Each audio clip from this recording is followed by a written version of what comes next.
Before I went off into one, Rooney was a name that you mentioned. The boy at Copenhagen. Again, a lot of clubs looking at him. An awful lot of clubs looking at him. I mean, every club's looking at the boy. The only query a lot of people have had, and what I've heard, is his size. Yeah. But of course, you look at Messi, you look at Maradona, and you look at these kind of players, and I mean, the kid that went to Sporting from Spurs, I can't remember his name at the moment. Wayne, you'll probably know who it is. Good player, small, technical, excellent footballer. Martin Odegaard's not a giant, but a very good footballer. This kid is very, very bright and very quick, great running with the ball. And he's proved in 2 Champions League games that he's capable of playing against the best, Manchester United and Bayern Munich. I mean, Man United and Man City among the clubs that are watching really Bardwaji very closely, aren't they? Would you expect him to go from Copenhagen to a Premier League club, or would you expect him to make a move into continental Europe first before he would come to the Premier League? You know, everybody always says for Scandinavian players, a good stepping stone is Holland or Belgium. Yeah. And I think that's proved also, especially for Martin, because his game blossomed when he went to Vitesse. I mean, it showed him, again, it shows that the boy's got character. He can go to another country, and he's very bright. I mean, Martin, he learns a language, be it in Spain or in Holland and in England. And I think you could see that in his football at times, that he's bright and stuff. But when I think of this kid here, he was born in Kuwait, Rooney, and I would imagine that was something why they moved to Scandinavia was due to the war that happened down there, you know, with Iraq and all this stuff.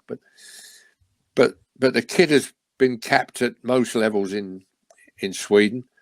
I think he'd be kept for the full team at some stage. But again, if you're looking to bring in young players and set a link up with a Scandinavian club, and then he's certainly one that you've got to be looking at. And it's the same, be it in Belgium, in Holland. I mean, there are 2 or 3 Belgian players in Holland at the moment who are very, very interesting young players. Yeah. Again, a lot of English clubs looking at them. Yeah, I mean, I think Vermeeren is the 18-year-old Belgian, isn't he? Royal Antwerp he's at. Man United looking very closely at him, aren't they? Very closely. I mean, as soon as you mention Man United, you got to mention Man City, Liverpool, Newcastle, Arsenal, should be Tottenham as well. Yeah. The boy Mishovy at Gabriel Mishovy, who's 18 at Ajax.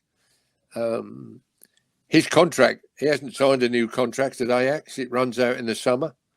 Again, a great talent, and one that all Premier League clubs and top European clubs should be looking at.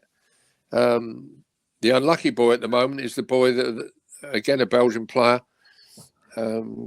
Mika Götze, who's at Ajax, a striker, good size. That's the sort of player you should be looking at a Premier League club. Great potential.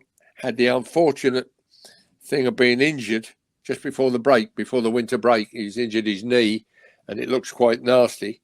I don't know the full extent of it, but he was doing very well in Holland. And those 3 players look great potential for any Premier League club that's looking to bring in a young player. Yeah.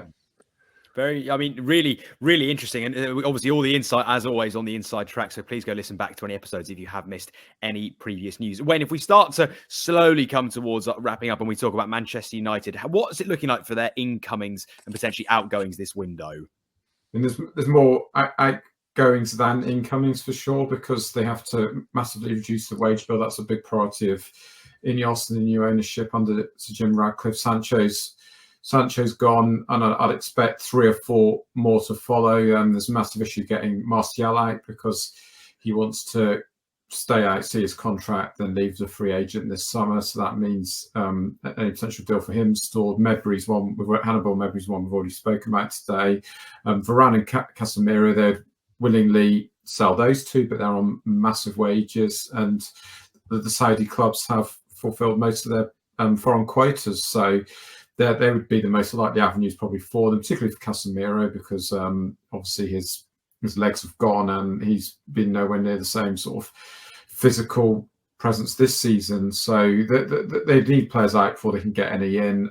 I'd expect any potential signings to be relatively cheap or on loan because of the financial issues there as well. So it's much more likely to be the exit door rather than the entrance door for Man United.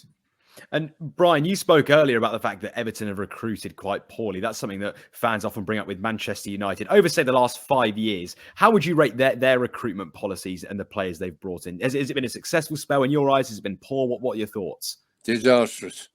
When I spoke to Tommy before he passed away, certainly the names that he put forward, younger players, Kudos, Haaland, Erdegaard, the boy who went to West Ham. Have been poor. They've got so many scouts, and I'd like to know exactly on how many recommendations these players were brought in from the scouts, because dear old Tommy, he put a lot of good names forward, and unfortunately they just seem to fall on stony ground. You're saying about players that maybe they could be interested in. Well, there's a player playing in Nice, Jean-Claire Todaba. He's got a release clause of 15 million. The boy Dybala at Roma, he's got a release clause of 10.3 million. I know he's 30 years old, but these are probably players who they should be. Spending money like they did on the goalkeeper and the right-sided player, Anthony, and also the centre forward. Nobody was more shocked than the people who live in Denmark. To think that Man United had paid 72 million for this boy. He's way off the mark. And for them to come in and say, we got the new Haaland, I'm sorry, but do you think, Brian, is there potential there? Do you think he could grow into a decent player? Because he's shown some sparks. There have been some slight moments. Or are you convinced that his time at Manchester United isn't going to work? I think it's difficult for him. I don't know whether he should have confidence in the manager. I've got no confidence in the manager, to be honest.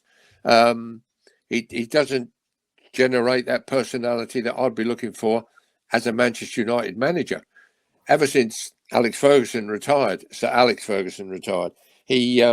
Manchester United have been very, very big problems to settle on a manager. Say what you like about Mourinho, and also the other Dutchman there. They both won trophies. Okay, you can say now that he started off Ten Hag. He won the League Cup.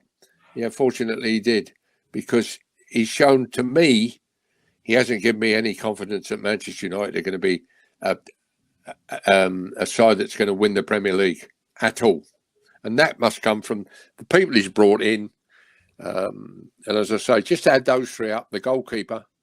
A friend of mine knows the sporting director at AC Milan, or at Milan, and they were prepared to let Onana go for about 6 million. And all of a sudden there's an email comes in offering over 50 million for him.